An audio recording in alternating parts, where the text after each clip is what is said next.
À peine les tombes des martyrs étaient-elles fermées que d'autres frères et d'autres sœurs se levaient pour porter le témoignage au prix de leur sang. Le sang des martyrs fut bien une semence de chrétiens. Le mot martyr veut dire des témoins. Il n'y a certes aucune relique du Christ ressuscité. Il n'y a aucune preuve matérielle, mais il y a ce long peuple des martyrs qui ont témoigné par le don de leur sang.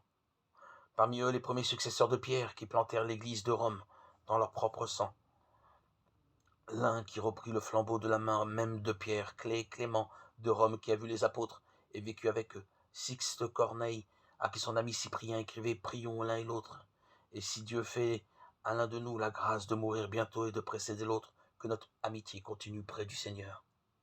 L'Église de Rome a voulu graver le nom de ses premiers papes dans le texte même de sa prière, appelé justement les canons romains.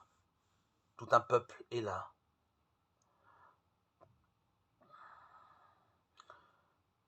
Des jeunes esclaves, des diacres, des riches romaines, des soldats, des prêtres, des Romains et des Africains, des vieillards et des enfants qui donnent leur vie pour garder leur foi.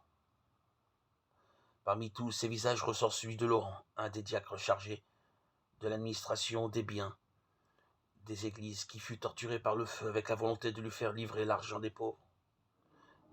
Et ceux de Vincent, un diacre de Valence en Espagne, martyrisé un jeu.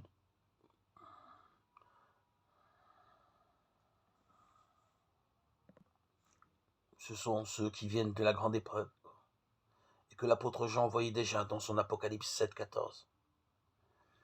Ils ont lavé leurs robes et les ont blanchies dans le sang de l'agneau.